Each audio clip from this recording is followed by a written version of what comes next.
안녕하세요. 복음책방 신앙을 읽다 김필원입니다. 안녕하세요. 김병삼 목사입니다. 한 주간 잘 지내셨어요? 네.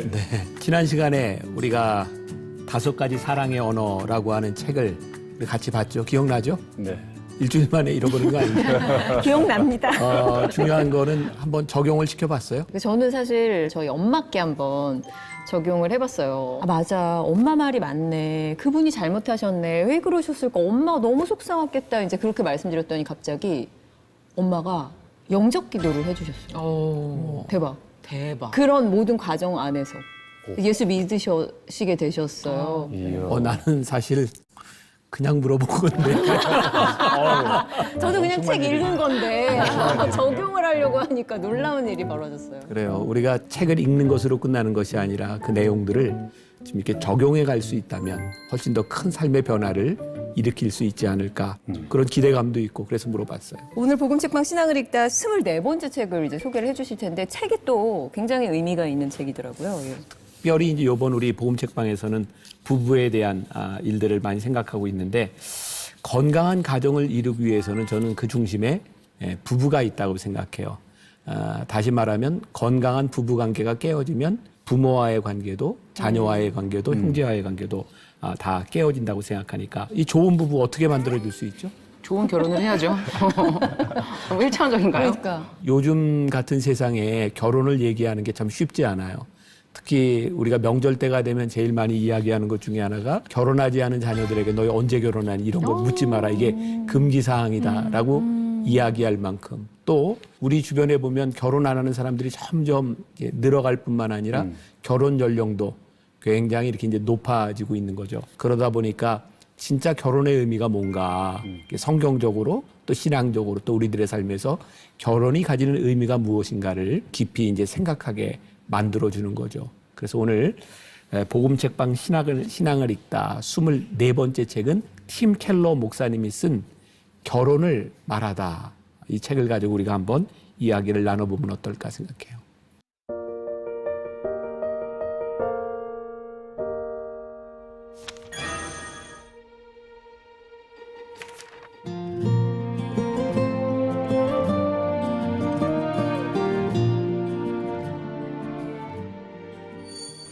이 책을 언제 읽었었으면 난 더 좋았을까 이런 생각을 하기도 했는데 보니까 세로로 이렇게 현대인의 뒤틀린 결혼의 실타래를 풀다 이렇게 써 있거든요. 우리가 저번에 했던 그 5가지 사랑의 언어 같은 경우는 안 믿는 사람들이 봐도 뭔가 바로바로 실전에 적용할 수 있는 그런 책이었다면 이 결혼을 말하다는 크리스천 커플들이 꼭 읽어야 된다고 생각을 해요. 또 이 결혼 내가 잘하고 있는 건가? 그런 생각하시는 분들은 이 책을 읽으면 내가 여기서 더 해야 될 것들이 무엇인지에 대해서 이게 분명히 너무 명확하게 잘 써준 책인 것 같아요. 결혼에 대해서 되게 고민을 많이 하고 있는 싱글들이 많은데 그런 분들한테 되게 많이 꼭 읽어보시라고. 그러면 조만간 이제 결혼 소식 들리는 건가? 명절입니까 지금? 명절입니까 지금? 팀 켈러 목사님 하면은 우리가 이전에 한번 다루었던 책 혹시 기억나나요? 일과 영성. 일과 영성. 아마 이 팀 켈러 목사님이 그 요즘 젊은 세대들뿐만 아니라 모든 교회에 큰 영향을 끼치는 중요한 이유 가운데 하나가 지금 이 시대의 가장 중요한 이슈들을 다루고 있는 것 같아요. 결혼이라고 하는 어쩌면 우리들이 단순히 신앙적 관점이 아니라 문화, 사회적인 틀에서 결혼이라는 제도를 생각하고 있던 우리들에게 이 결혼이 가지는 성경적인 의미, 신앙적인 의미를 좀 깊이 다루고 있다는 그런 측면에서 이 책이 우리들에게 주는 굉장히 좋은 그런 영향이 있지 않을까. 책에도 잠깐 언급이 되었지만 이 목사님이 목회하는 리디머 처치 교인들 중에 몇 프로 정도가 싱글이라 그랬죠? 내 기억이 맞다면 한 70% 정도가 싱글이라고 하는 진짜 놀랄 만한 일이죠. 기독교는 조금 더 보수적인 생각들을 가지고 있고 기존 가치들을 가지고 있기 때문에 사회에 비해서는 결혼한 커플들이 훨씬 더 많은 그런 상황일 텐데 70%가 싱글인 그런 상황 가운데서 이 목사님은 어떤 것을 이야기하고 있는가. 또 싱글이 그렇게 많을 수밖에 없는 이유가 이 맨하탄이라고 하는 도시가 전문직을 가진 그런 종사자들, 자기를 추구하는 사람들이기 때문에 훨씬 더 그런 성향이 강할 텐데 그런 상황 가운데서 성경 중심적으로 풀어간다고 하는 면에서 굉장히 의미 있는 책이 될 것 같아요. 네, 그러니까 저도 이제 이 책을 보면서 세상의 가치관에 대해서 너무 잘 알고 있는 거예요. 그래서 일과영성에서도 마찬가지로 거기서 보면 배우, 뭐 CEO, 가수, 그 수많은 사람들의 그런 캐릭터들이 나왔었잖아요. 그걸 너무 잘 알고 계시고, 그래서 실은 이 결혼을 말하다가 더 이 읽는 사람들한테 더 와닿는 것 같더라고요. 보니까. 이 팀 켈러 목사님이 40년 넘게 결혼 생활을 해오면서 느꼈던 이야기들, 그리고 이 책에 나오지만 그 사모님이죠, 캐스 켈러.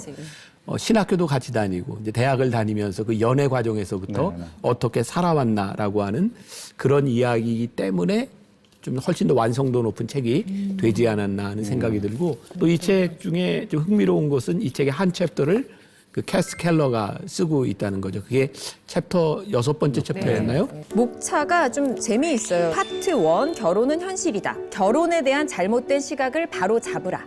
성령의 도우심으로 자기 중심성과 맞서라. 그리고 파트 2는 결혼은 성장이다. 서로를 책임지겠다는 공개적인 약속이다. 하나님의 언약 안에서 한 몸 되는 것이다. 진실한 사랑은 그때부터 시작이다. 그리고 이제 그 챕터 6이 우리 부부 달라도 너무 다르다 했더니 다름의 복을 누리라. 그다음에 결혼은 하나됨이다 해서 쭉쭉 하나님과 하나 되는 싱글은 아름답다. 싱글에 대한 얘기도 나와요. 그죠? 그리고 성생활은 결혼의 언약을 새롭게 하기 위한 것이다 하면서 되게 좀 낱낱이 말씀을 해주셔서 좋았어요. 되게. 이 소 제목 하나하나가 사실은 이 책에서 뭘 얘기하려고 하는지를 잘 전달하고 있는데, 이쯤에서 한번 질문 하나. 혹시 이제 이 책을 보면서 각 사람들에게 인상적이었던 메시지가 좀 있을 것 같아요. 저는 그 순종이라는 거, 예수님께 순종하라고 해도 지금 잘 안 되고 있는데 하물며 남편이라는 사람한테. 왜냐면 저는 아직 안 해봐서 모르지만 대부분 결혼하셨던 분들께서 남의 편이라서 남편이지 뭐 이런 얘기 많이 하잖아요.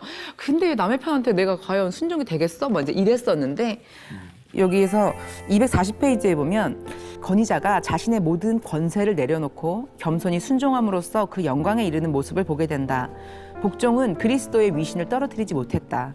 오히려 하나님이 그를 지극히 높이시고 모든 이름 위에 뛰어난 이름을 주셔서 더없이 영광스러운 자리에 앉히셨다. 그렇다면 남편은 순종을 통해 아내를 준비시켜 영광에 이르도록 높이고 있다는 뜻인가? 잘은 모르겠지만 한 가지 분명한 것은 남편에 대한 아내의 역할이 그리스도를 향한 교회의 복종과 비슷하다면 그 무엇도 두려워할 필요가 없다는 것이다.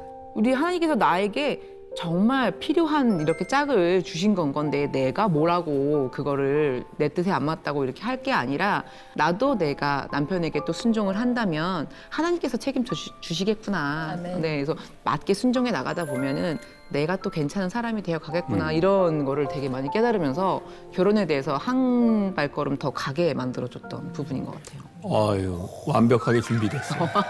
남편만 있으면 완벽한데 남편만 오시면 완벽합니다. 저는 바로 앞에 저는 너무 셌어요. 이게 10페이지에 보면 10페이지. 네, 10페이지에 이 책은 배우자와 함께 사는 하루하루가 늘 새로운 도전인 사람들.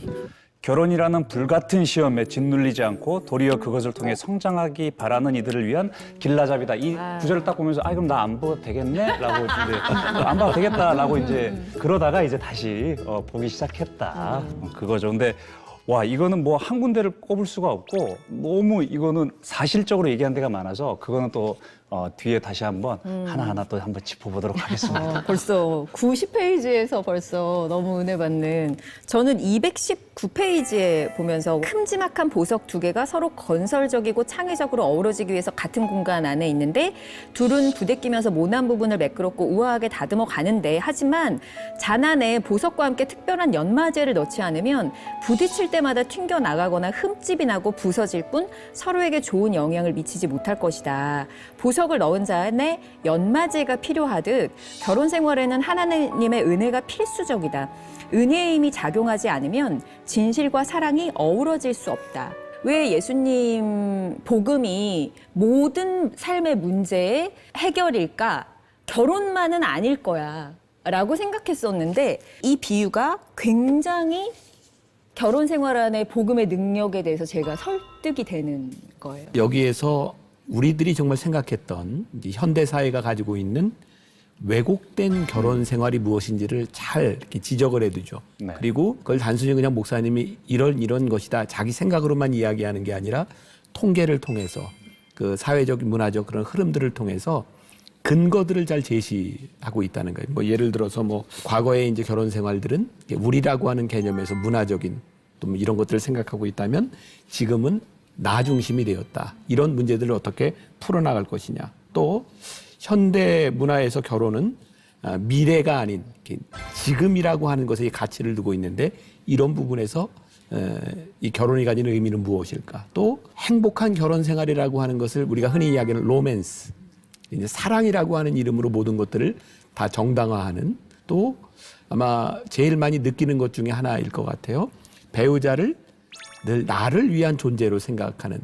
그러니까 이제 결혼한 사람들은 나를 위해 필요한 사람을 선택했을지도 모르고 또 결혼을 생각하는 사람도 늘 누가 내 인생에 도움이 될까를 생각하는 너무나 당연하게 생각하는 이 상황 가운데서 이것이 얼마나 이기적인 것인가를 우리들에게 보게 하고 또 우리 사회에도 이제 이혼이라고 하는 게 너무나 이렇게 잘 받아들여지는 이 사회 가운데 있는데 이혼이 현명하다라고 하는 생각, 당연한 생각들 그래서 이혼이 점점점 늘어지는 이 상황 가운데서 이혼을 어떻게 생각할까 이것도 우리들에게 이야기하고 있고 이런 하나님의 원칙에서부터 벗어난 그 많은 것들을 성경적으로 다시 풀어주고 있다는 그런 의미에서 이 책이 상당히 좋은 인사이트를 또 삶의 지혜를 줄 수 있겠다는 생각이 듭니다. 저도 목사님 말씀에 너무 동의하는 게 아까 말씀드렸던 첫 시작부터 그랬지만 세상적으로 이게 이 결혼관에 대해서 얘기하는 그리고 어떻게 하면 그 결혼 생활을 잘 유지할 수 있는지 아니면 더 행복하게 할 수 있는지의 그런 책들하고는 이게 출발점이 너무 다른 것 같아요, 보면.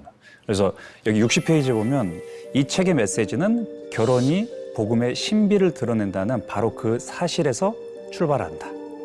그래서 여기 중간에 보면 복음이란 이것이다. 진리가 없는 사랑은 감상이다. 사랑이 빠진 진리는 가혹하다. 그러면서 이제 쭉 쓰시면서 이것이 크고 놀라운 비밀의 실체이다. 나 혼자 이게 충실해서는 되는 것들이 아니라 바로 하나님이 엮어주신, 맺어주신 그 안에 있었을 때 참 이 진정성이 나올 수 있다. 진실이 나올 수 있다. 그래서 이 출발점들이 정말 다른 책과는 너무 다른 것 같더라고요. 이제 목사님 그러면은 뭐 강의 전에 이렇게 요점 많이 얘기해 주셔도 되는 건가요? 내가 이렇게 얘기하는 이유가 있어요. 강의 시작해 볼까요, 목사님? 네, 오늘은 지난주에 이어서 제가 이제 강의를 이제 안 하려고 하는데 내가 게을러서거나 뭐 준비가 안 됐다거나 뭐 이런 게 아니라 오늘 특별한 강사를 한 분 모셨어요. 그럼 그렇지. 어디 대기하고 계시구나. 네. 아니, 어디 계세요? 놀랄 준비를 좀 하세요. 내가 놀랄 얘기를 하면 어떻게 해야 돼요? 자빠져야죠. 네, 자 오늘은 저자 직강으로 팀 켈러 목사님의 강의를 듣겠습니다. 목사님 나와주세요. 영어로 하셔야죠. 맨하탄에서 오신 우리 팀 켈러 목사님 나와주세요. 네. 팀 켈러 목사님하고 조용하고 여기 봐요. 팀 켈러 목사님하고 캐시 켈러 이 사모님이 결혼을 말하다라고 하는 책을 출판한 걸로 끝난 것이 아니라 이 책 내용을 가지고 두 분이 강의를 많이 하셨어요. 컨퍼런스에서. 우리들이 저자 직강으로 들으려고 하는 것은 팀 켈러 목사님이 강의하셨던 그 영상을 가지고 우리들이 보려고 하는데 저는 이게 제가 강의하는 것보다 훨씬 더 파워풀하게 다가올 수 있는 부분이라고 생각해서 제가 하고 싶은 욕망을 꽉 누르고 우리 저자 직강 팀 켈러 목사님을 영상을 통해 모셔보려고. 우리가 말했던 거는 현강인데 인강으로 이렇게 또 준비를 하신 거예요. 트렌디하셔요. 그럼요. 지금 언택트 시대이기 때문에 지금 다 인강 아닙니까? 자, 결혼을 말하다 저자 직강 팀 켈러 목사님의 강의 실황을 같이 보도록 하겠습니다. 박수!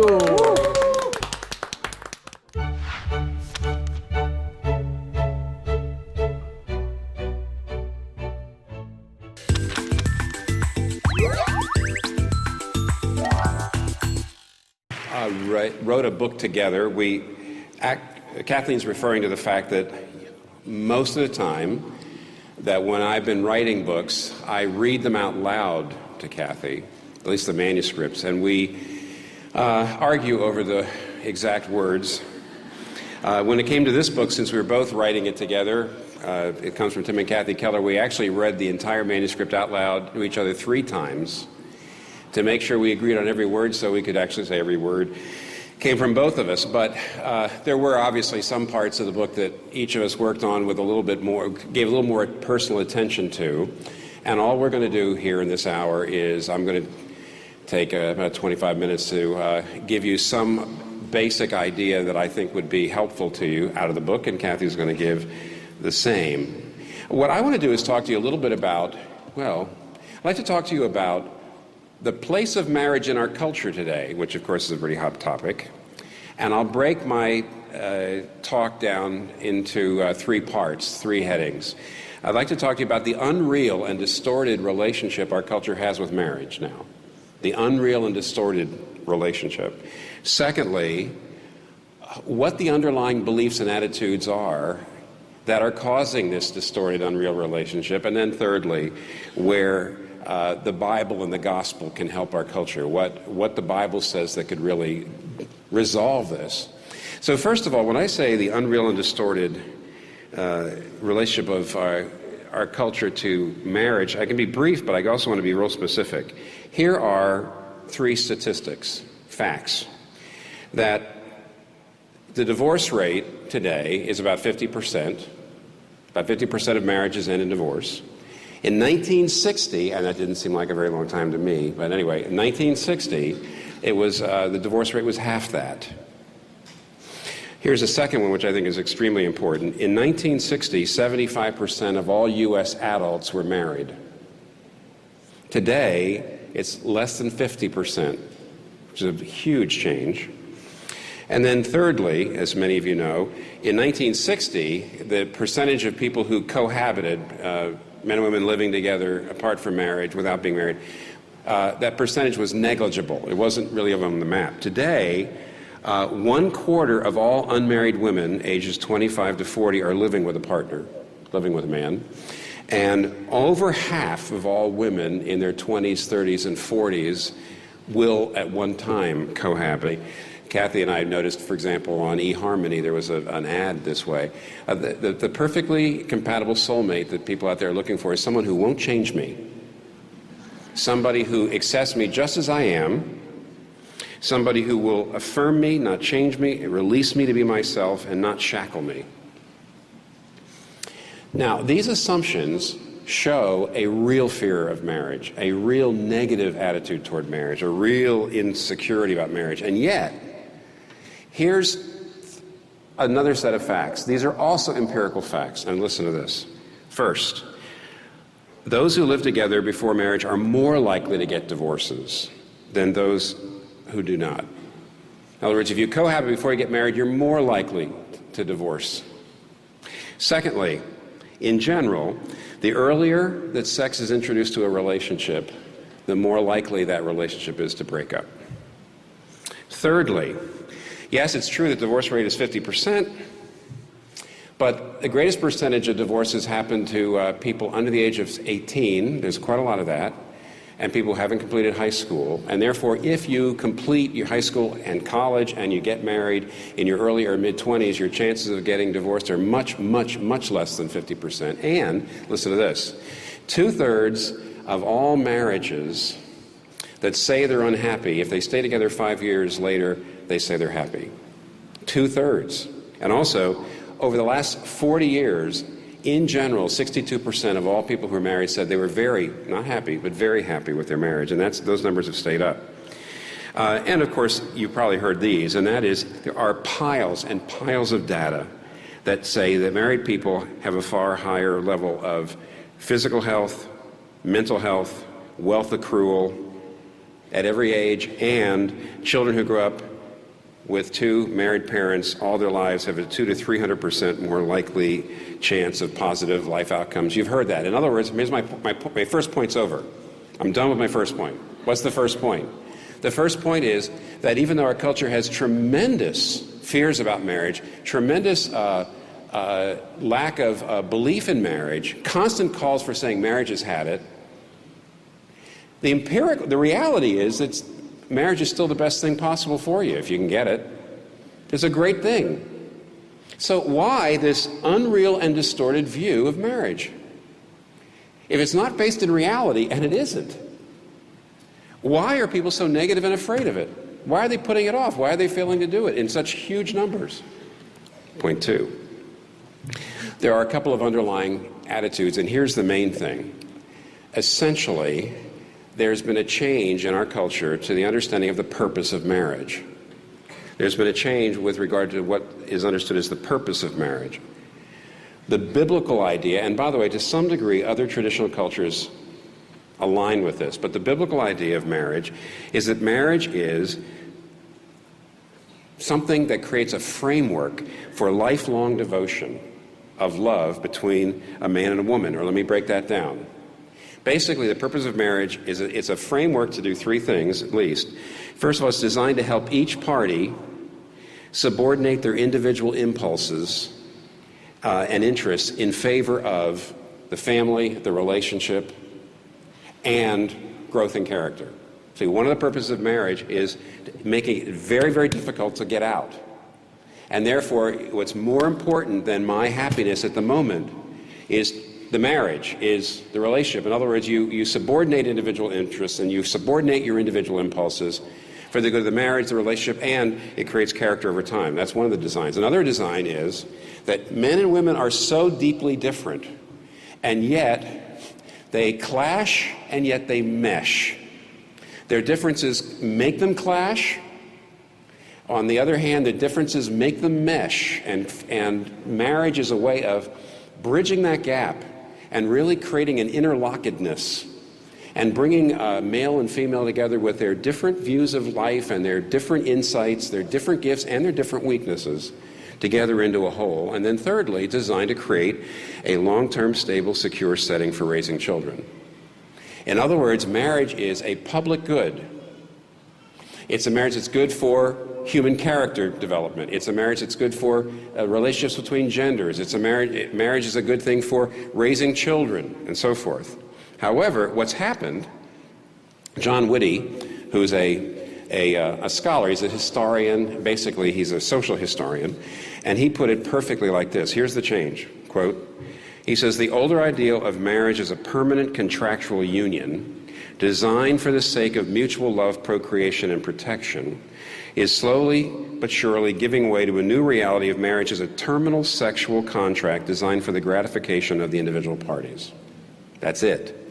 In other words, at one point, marriage was subordinate me to us, subordinate me to the public good, subordinate me, even my immediate interest, to my long-term character development, subordinate me to all these other things. But today what's happened is, very, very overtly, marriage is about me. In fact, Tara Parker Pope, last year, when was this? I forget, 2 years ago maybe, wrote this fascinating article in the New York Times, so out there, and just expressed what we all know has happened in the culture. Tara Parker Pope wrote, it's called The Happy Marriage is the Me Marriage. And here's what she said, New York Times, I think 2 years ago.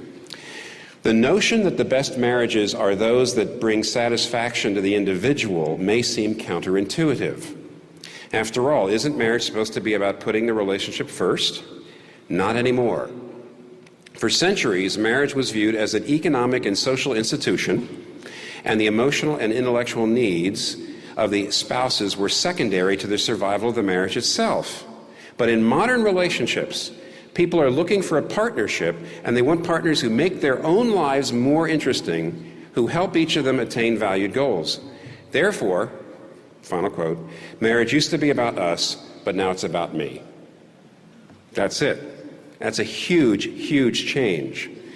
Now, the irony is, if that's what's happened, the purpose of marriage is not for me to make a sacrifice, certainly not to change. I've got to find someone who is perfectly compatible, and that means somebody who accepts me as I am, somebody who affirms me, somebody who helps me get to my goals. That's the and also somebody with whom I have this great sexual, romantic relationship, because the whole purpose of marriage is fulfillment, personal, individual self-fulfillment. And if that doesn't work, If that's not what's ahead of me, I'm not going to that marriage. And if I'm in a marriage and it stops happening, then I'm out. Here's the problem, and this is my main point. That approach puts more pressure on marriage than the Bible puts on it, or any traditional culture has ever put on marriage. It puts tremendous pressure on marriage. It says marriage has to provide something that the Bible doesn't say it should provide, and nobody else has ever said it should provide until now. Why? Because here, think. Who do you have to find for a me marriage? Class? Who do you have to find? First of all, somebody who doesn't think there's anything wrong with you, hardly. Because you don't want them to come in and change you, okay? But that means, of course, that you've got to find somebody that you don't particularly want to change much either. There shouldn't be a great deal of conflict, and there has to be this desire constantly to jump into bed. It has to be absolutely, completely natural. I've got a lot of statistics that say it's exactly what everybody says they have to be. Do you realize what that means? No wonder nobody can find anybody like that, because there's nobody like that out there. Secondly, no wonder there's a lot of cohabitation, because people say, well, at least I'd like to have sex with somebody, but I don't want to give myself to someone like that unless they have to be totally low maintenance. They've got to be constantly not trying to change me. But let's just say this. If you put on top of the culture's view of marriage, which is self-fulfillment, compatibility, soulmate, don't change me, and on top of that, you try to make it virtuous by saying, oh, and I want to marry a Christian too. In other words, if you've imbibed the values of the culture, and what you say, if you're a man, but there's not too many of you out there right now, but if the men say, oh, I want to marry a Christian, but she's got to be absolutely gorgeous, and she can't change me. And if the women just pick up what the culture says, I want to marry a guy, but he's got to really be quite a provider. He's got to really have a great job. He's got to really, I got to really know I'm going to be living pretty nicely and be able to raise children and have no problem sending them to private school and all that stuff. In other words, if you imbibe the culture's incredibly self-centered me marriage, and then you put on top of it the me marriage concept, and then you put on top of it, oh, and I want to marry a Christian, you're never going to find anybody. Or, if you do, and you get married, and as soon as you find it's incredibly hard, really hard, you're going to say, I married the wrong person. What can... 팀 켈러 목사님이 이제 책에서 이야기하는 굉장히 중요한 것 중에 하나인데 인간이 굉장히 자기중심적이고 이기적이고 내 배우자는 이걸 더 가졌으면, 이렇게 해줬으면. 왜 다른 사람 다 해주는데 너는 못 해줘? 너한테 문제가 있어. 애정이라는 게 자연스럽게 우러나와야 하지 않나요? 답변은 딱 맞는 짝 같은 거는 애당초 없다는 것이다. 쉬운 길은 없어요. 옳은 길은 있지만 쉬운 길을 찾아간다고 하면 지옥에 이르게 되는 길이니까. 어떤 게 진짜 자기를 위하는 건지를 잘 모르는 것 같아서 좀 싸워서 이겨내봤으면 좋겠어요. 성령의 힘이 아니고는 이런 얘기하기 되게 힘든 거거든요.